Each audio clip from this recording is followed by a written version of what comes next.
കൃഷ്ണ, ഞാനിപ്പോൾ നിൽക്കുന്നത് ഈ ചൂരൽമല അങ്ങാടിയിലാണ്. ചൂരൽമല അങ്ങാടി എന്നത് സത്യത്തിൽ ഒരു 6 ദിവസം മുൻപ് നമ്മൾ പറയേണ്ടതാണ്. ഇപ്പോൾ ആ അങ്ങാടിയുടെ ഒരു പ്രേതാവശിഷ്ടമാണ് ഇവിടെ കാണാൻ കഴിയുന്നത്. കൃഷ്ണൻ നേരത്തെ സൂചിപ്പിച്ചതുപോലെ തന്നെ ഇപ്പോഴും തരാൻ പറ്റുന്ന ഏറ്റവും പ്രധാനപ്പെട്ട വിവരം എന്നത് വളരെ ഊർജിതമായി നടക്കുന്ന ഈ തെരച്ചിലിൽ ഒരു മൃതദേഹം കൂടി കണ്ടെടുത്തിരിക്കുന്നു എന്നുള്ളതാണ്. നേരത്തെ കൃഷ്ണ സൂചിപ്പിച്ചതുപോലെ തന്നെ ഹാഷ്മി നേരത്തെ റിപ്പോർട്ട് ചെയ്ത ബെയിലി പാലത്തിന്റെ അടുത്ത് നിന്ന് ഏതാണ്ട് അവിടുന്ന് ഒരു 1/2 കിലോമീറ്റർ ദൂരെയാണ് ഒരു വീടിന് സമീപത്തായിട്ട്, അതായത് തകർന്നു വീണ ഒരു കെട്ടിടത്തിനിടയിലാണ് ആ മൃതദേഹ അവശിഷ്ടമുള്ളത്. അത് പുറത്തേക്ക് എടുക്കാനുള്ള ശ്രമമാണ്. കമിഴ്ന്നു കിടക്കുന്ന ഒരു നിലയിലാണ് ആ മൃതദേഹം കണ്ടെത്തിയത് എന്നുള്ള വിവരങ്ങൾ വരുന്നു. അതിന്റെ കൂടുതൽ വിശദാംശങ്ങൾ വരാനിരിക്കുന്നതേ ഉള്ളൂ. കൃഷ്ണ നേരത്തെ സൂചിപ്പിച്ചതുപോലെ തന്നെ ഇനിയും ഇതിനെ ഒരു രക്ഷാദൗത്യം എന്ന് വിളിക്കാൻ കഴിയില്ല എന്ന് പറയാം. കാരണം ഇനിയുള്ള പരിശോധനകളും അന്വേഷണങ്ങളും തിരച്ചിലും ഒക്കെ മൃതദേഹങ്ങൾക്കും മൃതദേഹ അവശിഷ്ടങ്ങൾക്കും വേണ്ടിയുള്ളതാണ്. 6ാം ദിനത്തിലെ തിരച്ചിലിലും വളരെ പ്രതീക്ഷയോടുകൂടി ആളുകൾ കാത്തിരിക്കുന്നത് കാണാതായ ആളുകളെ, അവരുടെ ബന്ധുക്കളെ, അവരുടെ ഏറ്റവും അടുത്ത ആളുകളെ കുറിച്ച് എന്തെങ്കിലുമൊക്കെ വിവരം ഈ തിരച്ചിലിൽ ഉണ്ടാകുമോ എന്നുള്ളതാണ്. മൃതദേഹ അവശിഷ്ടങ്ങളാണ് കിട്ടുന്നതെങ്കിൽ, ശരീരത്തിന്റെ ഭാഗങ്ങളാണ് കിട്ടുന്നതെങ്കിൽ അതാരാണെന്ന് പോലും തിരിച്ചറിയാൻ കഴിയാത്ത സാഹചര്യവും നിലനിൽക്കുന്നുണ്ട്. നമുക്കറിയാം 67 മൃതശരീരങ്ങളാണ് ഇതുപോലെ തിരിച്ചറിയപ്പെടാതെ കിടക്കുന്നത്. ആ മൃതശരീരങ്ങളുടെ കൂട്ട സംസ്കാരം ഇന്ന് നടക്കാൻ പോവുകയാണ്. 67 മൃതശരീരങ്ങളും സംസ്കരിക്കുന്നത് ഒരൊറ്റ പ്രദേശത്താണ്. അത് ഹാരിസൺ വിട്ടുകൊടുത്തിരിക്കുന്ന ഒരു ഭൂമിയിലാണ് ഈ സംസ്കാരം, ഈ കൂട്ട സംസ്കാരം നടക്കുക. നേരത്തെ മുഖ്യമന്ത്രി അറിയിച്ചിരുന്നത് പോലെ തന്നെ സർവ്വമത പ്രാർത്ഥനയോടുകൂടിയായിരിക്കും സംസ്കാര ചടങ്ങുകൾ നടക്കുക. കൃഷ്ണൻ അല്പം മുൻപ് സൂചിച്ചതുപോലെ അത്യാധുനിക സംവിധാനങ്ങൾ ഉപയോഗിച്ചിട്ടുള്ള തിരച്ചിലാണ്. കാരണം ഇനി ഒരു അല്പം പോലും സമയം കളയാനില്ല. ഓരോ മണിക്കൂർ വൈകുന്തോറും ഈ അവശിഷ്ടങ്ങളാണെങ്കിലും മൃതദേഹങ്ങളാണെങ്കിലും കണ്ടെടുക്കാനുള്ള സാധ്യത കൂടി മങ്ങുകയാണ് എന്ന ഒരു ബോധ്യം ഈ ദൗത്യ സംഘത്തിനുണ്ട്. അതുകൊണ്ട് തന്നെ സ്വാഭാവികമായും വളരെ വേഗം തന്നെ, അതായത് എവിടെയൊക്കെയാണ് മൃതശരീരങ്ങൾ കിടക്കാൻ ഇടയുള്ള സാഹചര്യങ്ങൾ, ആ പ്രദേശങ്ങളെ, ആ സ്ഥലങ്ങളെ ലൊക്കേറ്റ് ചെയ്യുക എന്നതാണ് ഈ അത്യാധുനിക സംവിധാനങ്ങൾ ഉപയോഗിച്ചിട്ടുള്ള പരിശോധനയിലൂടെ ലക്ഷ്യം വെക്കുന്നത്. അതുപോലെ തന്നെ സ്റ്റിഫർ ഡോഗ്സിനെയൊക്കെ കൊണ്ടുവന്നിട്ടുള്ള പരിശോധനകളും ലക്ഷ്യം വെക്കുന്നത് മൃതദേഹങ്ങളോ മൃതദേഹ അവശിഷ്ടങ്ങളോ ഏതെങ്കിലും ഒരു പ്രദേശത്ത് കുടുങ്ങിക്കിടക്കുന്നുണ്ടെങ്കിൽ അവിടെ കേന്ദ്രീകരിച്ചിട്ടുള്ള പരിശോധന എന്നതാണ്. കൂടുതൽ ദിവസങ്ങളിലേക്ക് ഈ തിരച്ചിൽ കൊണ്ടുപോവുക എന്നത് ഏറെക്കുറെ അപ്രായോഗികവും അസാധ്യവുമാണ്. അതേസമയം തന്നെ കാണാതായ 206 ആളുകളെ കുറിച്ച് അവരെവിടെ, അവര് ഈ മണ്ണിനകത്ത് മറഞ്ഞു പോയിട്ടുണ്ടോ, അവര് എവിടെയാണുള്ളത് എന്നതിൽ വലിയ ആശങ്ക ഈ കാണാതായവർക്കുണ്ട്. അപ്പോൾ അതുകൊണ്ട് തന്നെ അവർക്കൊരു ഉത്തരം നൽകാൻ കഴിയുന്ന തരത്തിൽ എന്തെങ്കിലും ഒരു സൂചന ഈ തിരച്ചിലിലൂടെ ഉണ്ടാകണം എന്നുള്ളതാണ് ദൗത്യസംഘവും ഉദ്ദേശിക്കുന്നത്. നമുക്കറിയാം ഈ പ്രദേശമാകെ തന്നെ ഇപ്പോൾ ഈ യന്ത്ര സാമഗ്രികൾ എത്തിക്കൊണ്ട് നടത്തുന്ന തിരച്ചിലാണ് ഇവിടെ ചുറ്റും നടക്കുന്നത്.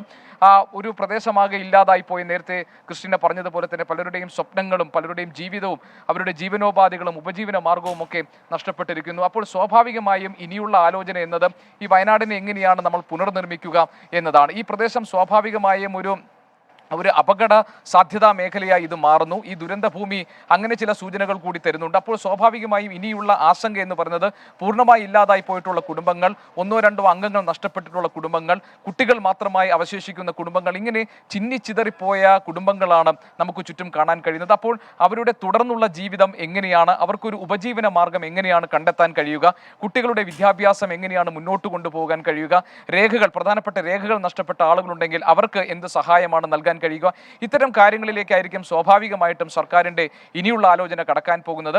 ജില്ലാ ഭരണകൂടം അതിന്റെ മേൽനോട്ടം വഹിക്കും. അതോടൊപ്പം തന്നെ ഒരു സ്പെഷ്യൽ ഓഫീസറെ സർക്കാർ നിയോഗിച്ചിട്ടുണ്ട്. അതുകൊണ്ട് തന്നെ ഈ പ്രദേശങ്ങളിൽ എല്ലാം നഷ്ടപ്പെട്ട ആളുകൾക്ക് അവരുടെ ജീവിതം തിരികെ കൊണ്ടുവരാൻ, അവരുടെ ജീവിതത്തെ മുറുകെ പിടിക്കാൻ വേണ്ടി ഏതൊക്കെ തരത്തിലുള്ള സഹായം നൽകാൻ കഴിയും, അതിന് ഒരു മാസ്റ്റർ പ്ലാൻ എങ്ങനെ തയ്യാറാക്കാം എന്ന കാര്യങ്ങളിലേക്കൊക്കെ ഈ ആലോചനകൾ കടക്കുകയാണ്. ഒരു ഭാഗത്ത് തിരച്ചിൽ നടക്കുമ്പോഴും പുനരധിവാസം എങ്ങനെ കാര്യക്ഷമമായി നടപ്പാക്കാം എന്നതിലേക്കും, അതോടൊപ്പം തന്നെ ദുരന്ത സാധ്യതാ മേഖലകൾ, അത് ഇവിടെ മാത്രമല്ല പല പ്രദേശങ്ങളും ആ തരത്തിലുള്ള വളരെ പ്രോണായിട്ടുള്ള പ്രദേശങ്ങളുണ്ട്.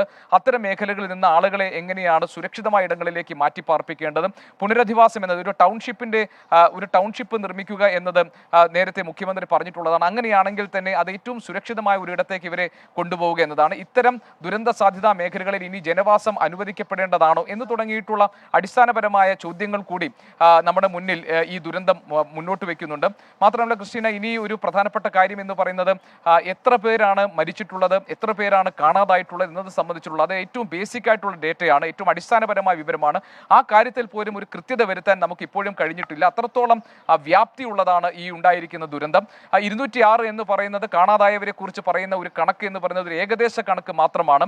നമുക്കറിയാം ഈ മേപ്പാടി പഞ്ചായത്തിന് കീഴിൽ വരുന്ന ഈ 3 വാർഡുകളിൽ, പ്രത്യേകിച്ച് ചൂരൽമലയിലും അതുപോലെ തന്നെ മുണ്ടക്കയിലും അതുപോലെ അതിനപ്പുറമുള്ള പുഞ്ചിരിമട്ടത്തുമൊക്കെ എന്താണ് യഥാർത്ഥത്തിൽ എത്ര പേരെ കാണാതായിട്ടുണ്ട്, എത്ര പേരെ കുറിച്ചാണ് ഇനി വിവരങ്ങൾ കിട്ടാനുള്ളത് എന്നതിൻ്റെ ഒരു ആധികാരികമായ ഒരു വിവരം പോലും ശേഖരിക്കാൻ കഴിയാത്ത സാഹചര്യമുണ്ട്. അതുകൊണ്ട് തന്നെ പഞ്ചായത്ത് മുൻകൈ എടുത്തുകൊണ്ട് ആശാ വർക്കർമാരെയും അതുപോലെ തന്നെ സന്നദ്ധ സംഘടനയിലുള്ള അംഗങ്ങളെയും ഒക്കെ വെച്ച് കണക്കുകൾ ക്രോഡീകരിക്കാൻ വേണ്ടിയുള്ള ശ്രമങ്ങൾ ഒരു ഭാഗത്ത് നടക്കുന്നുണ്ട്. അതായത് കൃഷ്ണ കൃത്യമായ ഒരു കണക്ക് ലഭിക്കുമ്പോൾ മാത്രമാണ് പുനരധിവാസത്തെക്കുറിച്ചും അതോടൊപ്പം തന്നെ അവരുടെ തുടർന്നുള്ള ജീവിതം എങ്ങനെയാണ് കുറെ കൂടി കാര്യക്ഷമമായി മുന്നോട്ട് കൊണ്ടുപോകാൻ കഴിയും, അതിനു വേണ്ടിയുള്ള ഒരു പദ്ധതി തയ്യാറാക്കാൻ കഴിയും. അതുകൊണ്ട് സ്വാഭാവികമായിട്ടും ഒരു ഡേറ്റ കളക്ഷൻ, ഒരു ആധികാരികവും സമ്പൂർണവുമായ ഒരു ഡേറ്റ കളക്ഷനിലേക്കായിരിക്കും ഇനി ജില്ലാ ഭരണകൂടം ശ്രദ്ധ കേന്ദ്രീകരിക്കാൻ പോകുന്നത്. അതിനിടയിലാണ് തിരച്ചിലിൽ കണ്ടെത്തുന്ന മൃതശരീരങ്ങൾ, മൃതാവശിഷ്ടങ്ങൾ ഒക്കെ തന്നെ അത് ഓരോരുത്തരെ കുറിച്ചിട്ടുമുള്ള പുതിയ വിവരങ്ങൾ നൽകുന്നു എന്നത് മാത്രമാണ്. കൃഷ്ണ, ഞാൻ ആദ്യം സൂചിപ്പിച്ചതുപോലെ തന്നെ ഇപ്പോൾ ഇവിടെ നടക്കുന്നതിനെ